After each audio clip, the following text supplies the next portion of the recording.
Assalamualaikum, salam Malaysia Madani. Bertemu kembali dalam Semasa 4. Timbalan Perdana Menteri Datuk Seri Dr. Ahmad Zahid Hamidi menyambut baik sasaran 50 syarikat terutama daripada syarikat berkaitan kerajaan GLC mengambil alih sebahagian atau sepenuhnya operasi institusi TVET. Ini susulan langkah tersebut akan menguntungkan kedua-dua pihak iaitu GLC dan juga institusi TVET. Ini akan memberikan keuntungan di mana pihak swasta itu tidak akan terpaksa membina pusat latihan baru ataupun memberikan kos tambahan latihan, sebaliknya menggunakan kemudahan sedia ada dan menggunakan peruntukan sedia ada di TVET yang sedia ada untuk mengendalikan khusus-khusus bagi di-tailor-made-kan dengan kesesuaian kepada tenaga kerja yang akan diletakkan di syarikat-syarikat berkenaan. Selain itu, beliau turut berpendapat graduan TVET perlu dibayar dengan jumlah gaji yang lebih tinggi selari dengan had pendapatan garis kemiskinan adalah RM2,208. Cadangan penggubalan Akta Perolehan Kerajaan yang diumum pada sesi pembentangan belanjawan 2023 semalam disambut baik pemain industri terlibat.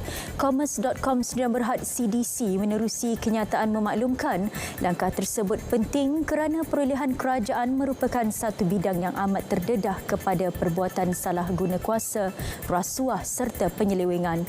CDC selaku pemain industri yang terlibat secara langsung dalam pelaksanaan perolehan kerajaan turut memaklumkan langkah tersebut mengambil kira keperluan undang-undang.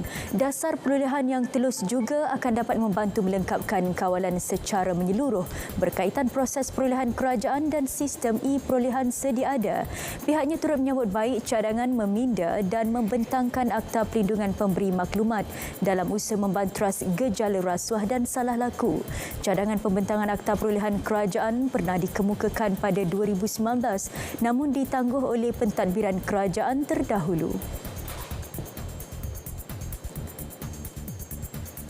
Serangan kumpulan pengganas ke atas sebuah kampung di tengah Mali menyebabkan 13 orang awam terbunuh. Seorang ahli politik tempatan mengatakan kumpulan itu telah membunuh dan membakar rumah-rumah di kampung Kani Bonzon.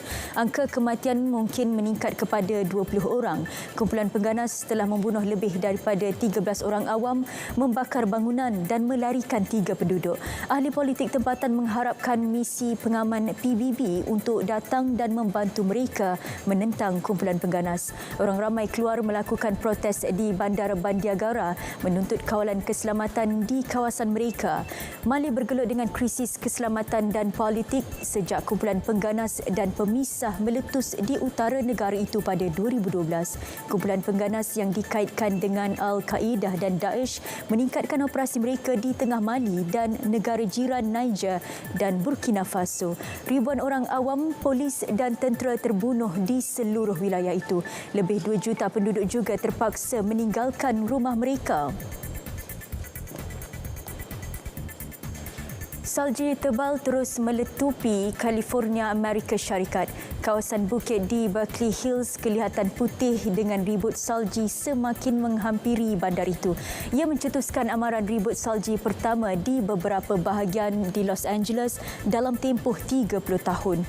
Salji dan hujan beku turun di Golden Star dari utara dengan kira-kira 25 cm debu ke Portland, Oregon awal minggu ini. Di California, salji paling tebal adalah di Cascade, Sierra Nevada dan kawasan gunung tepi pantai di negeri yang telah lama dilanda kemarau dan kebakaran hutan. Menurut pakar, ribut musim sejuk yang kuat diselangi dengan panas melampau dan musim kering adalah simptom perubahan iklim dan semakin kerap dan sengit. Lebih 120,000 rumah dan premis perniagaan terutamanya di bahagian utara negeri itu terputus bekalan elektrik pada Jumaat. Baik, sekian Semasa 4. Assalamualaikum dan salam Malaysia Madani.